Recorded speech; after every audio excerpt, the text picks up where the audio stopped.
Hello everybody, Shalom. This video is just going to be a recap real quick of what the early followers of Jesus, or Yehoshua, believed about the scriptures and its supposed inerrancy.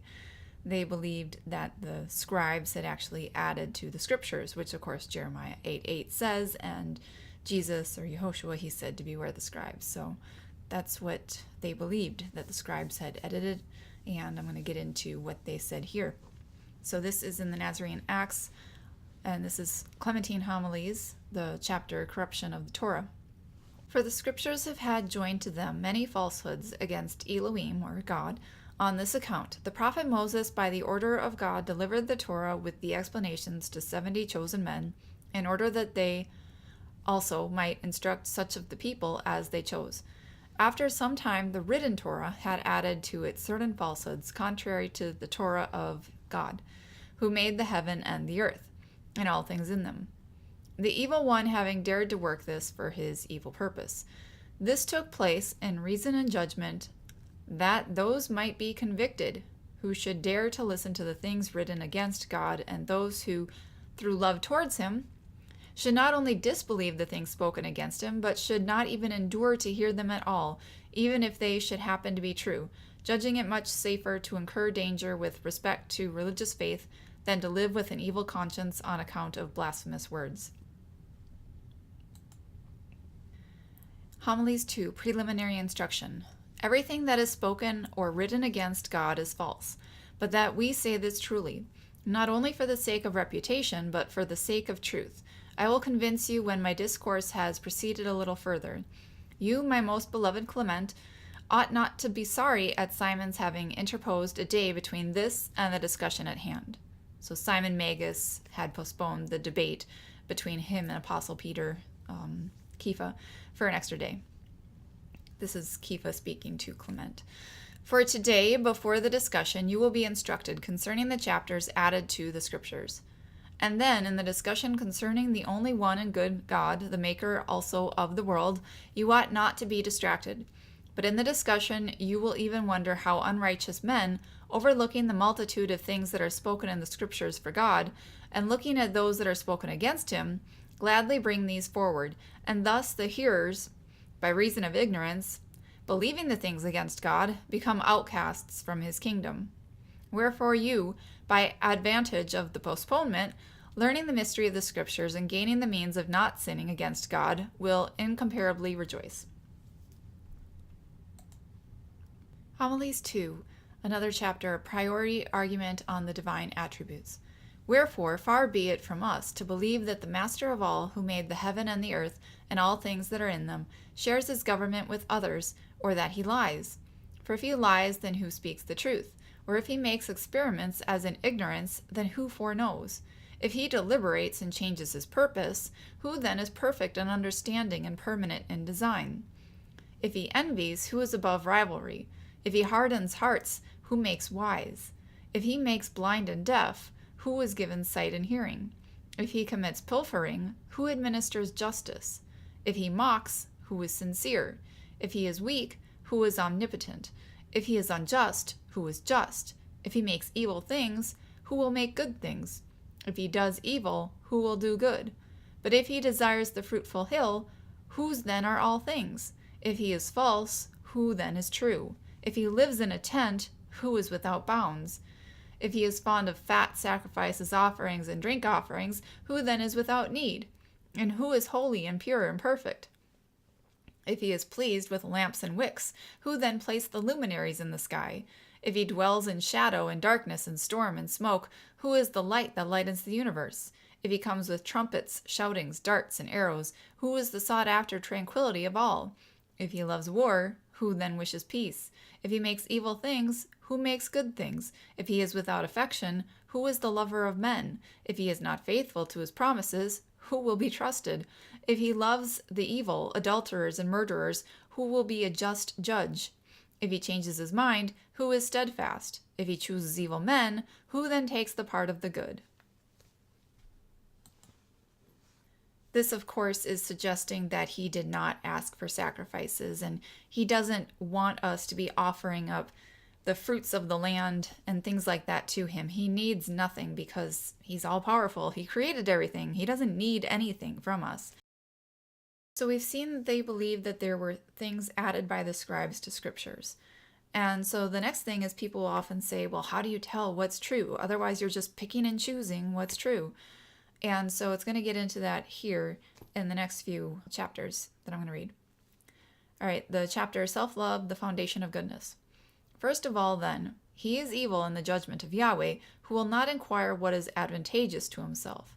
So, just like I talked about in my video about the fact that we were born sinless, people who get told that they're supposed to stop sinning, often they hate that. They hate being told that they're supposed to stop sinning because they hate themselves. This is what this is saying. If you don't want to be free, then you're not really loving yourself. If you don't want to be free from being a slave to sin, then you're not loving yourself because you're not wishing for freedom for yourself. So that's what this is about here. So he's saying you're evil if you will not inquire what is advantageous to yourself. For how can anyone love another if he does not love himself?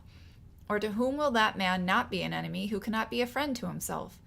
In order, therefore, that there might be a distinction between those who choose good and those who choose evil, Yahweh has concealed that which is profitable to men, i.e., the possession of the Malkuth Shamayim, or the heavenly kingdom, and has laid it up and hidden it as a secret treasure, so that no one can easily attain it by his own power or knowledge. Yet he has brought the report of it under various names and opinions through successive generations, to the hearing of all, so that whosoever should be lovers of good, hearing it, might inquire and discover what is profitable and salutary to them. But that they should ask it, not from themselves, but from him who has hidden it, and should pray that access and the way of knowledge might be given to them, which way is opened to those only who love it above all the good things of this world. And on no other condition can anyone even understand it, however wise he may seem. But that those who might neglect to inquire what is profitable and salutary to themselves as self-haters and self-enemies should be deprived of its good things as lovers of evil things. The idea that Yahweh has concealed things from us is not extra biblical. It's straight in the Bible in Proverbs 25:2. It is the glory of God to conceal a thing, but the honor of kings is to search out a matter. So obviously, that's exactly what it was saying. If you love yourself, you're going to search out for that love and that truth. And that's what I did in 2015. I prayed for the truth. I prayed not to be deceived. And that's when Father led me to all of these deceptions and led me finally to the truth. So that's what I want to share here. All right, in another chapter, Truth Veiled with Love. Then said Kepha, I take it well that you bring the truth to the rule and do not suffer hindrances of faith to lurk in your inner being. So he's, actually wanting the truth, whereas a lot of people do have hindrances of their faith inside their bodies, their inner being, so that they don't go in search of truth. They don't want to look up what is true or what is good for them. So that's what he's talking about here. I think he's talking to Clement at this point. Oh no, it's Niceta. He's talking to Niceta. Okay. For thus you can easily obtain the remedy. Do you remember that I said that the worst of all things is when anyone neglects to learn what is for his good? Niceta answered, I remember. Then Kepha, and again that Yahweh has veiled his truth, that he may disclose it to those who faithfully follow him? Neither, said Niceta, have I forgotten this. Then said Kepha, what think you then, that Yahweh has buried his truth deep in the earth and has heaped mountains upon it, that it may be found by those only who are able to dig down into the depths? It is not so. But as he has surrounded the mountains and the earth with the expanse of heaven, so has he veiled the truth with the curtain of his own love, that he alone may be able to reach it who has first knocked at the gate of divine love. That was Kepha, or the Apostle Peter, speaking in the Nazarene Acts.